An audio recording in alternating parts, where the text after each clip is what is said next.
previous video, we discussed two broad leadership styles, mentoring and coaching, and where to use them. But things are not always so black and white in business and leadership, are they?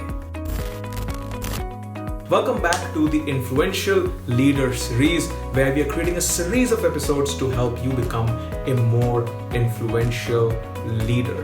In this episode, we will discuss a situational leadership model devised by Dr. Paul Hersey and Kenneth Blanchard. Now, the premise of the situational leadership model is that there is no one best leadership style that fits in all situations. In fact, title of the model says situational leadership.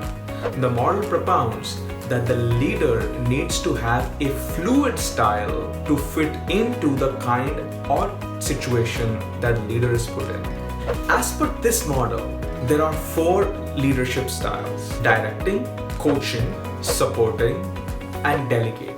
Let's look at what each one of them means. The directing leadership style, as the word suggests, the dictatorial style. You need to do this in this manner, so on and so forth. It is a lot of micromanagement, it tells a team what to do, and there is little scope for the team to bring in their own creativity. The second style of leadership is coaching. In the coaching behavior, the leader will put the right people in the right places, allow them to take their own decisions, and come in as and where necessary with his inputs.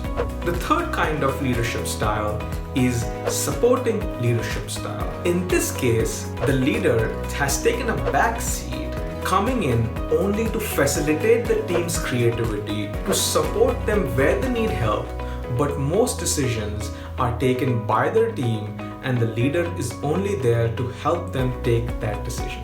The fourth kind of leadership style is the delegating style of leadership, in which case the leader takes an absolute backseat, the team runs the show, and all the leader does is contribute energy and vision and direction as and when required. Now, can you be one of these kind of leaders all the time?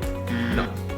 That is not what the situational leadership model propounds. In fact, the model says that you may need to be any of these kind of leaders multiple times in a year, a month, even in a day, depending on the kind of situation that you're in. Now, how do you identify in which kind of situation and what kind of team do I apply which leadership style? Well, as per this model, there are four kinds of teams. First is D1, low competence, high commitment. Second is D2, some competence, low commitment. Third is D3, high competence and variable commitment. And finally D4, high competence and high commitment. Let us see what each one of these means. When I talk about the first team, low competence and high commitment, this is a team which either consists of all freshers or a team which is fresh to a particular kind of assignment.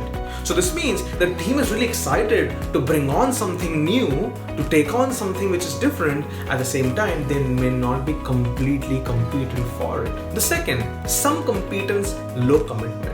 In this case, the team may have had some experience in the past of doing something that they're doing, but as of this point in time, they're either not sure or not confident or not willing to do the assignment that they're working on. The third kind of team is high competence and variable commitment. You have this team of high performers, and now this team may be a mix of people who want to do that assignment or don't want to do it. And the final kind of team, high competence, high commitment.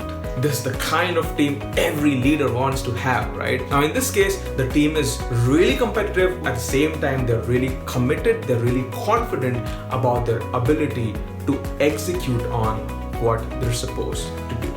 Now, what the situational leadership style does next is it maps each leadership style with each one of these kind of teams. And so if you have the first kind of team, which is D1, this kind of team may need some directing behavior from the leader to tell them exactly what they're supposed to do until they develop some competence. If the team is D2, that is some competence and low commitment, in this case, the leader needs to come up with the coaching behavior, the coaching style of leadership, because he or she will put the team in place and tell them broadly what they need to do However, to support their low commitment, the leader will have to engage them to bring their creativity within the efforts of the team.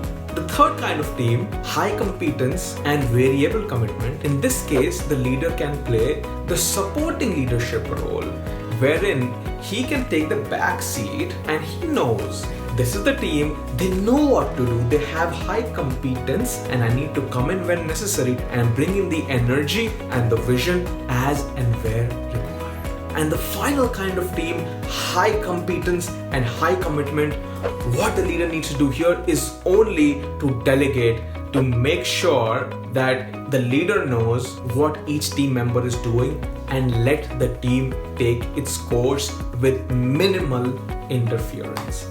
So this was the situational leadership model by Dr. Paul Hersey and Kenneth Blanchard. So let's take this in the form of a quiz. Let's say that you are a leader of a team which consists of a lot of freshers. In this case, which leadership style will you use? Well, the answer is directive leadership behavior. Let's say you are the leader of an army unit and there is a sudden terrorist attack that happened close by. You need to deploy your army units. Which style of leadership will you use now? Well, again, the answer is directive leadership behavior. Let us say that you're leading a project where the team has done this kind of project before. Which leadership style are you going to take up?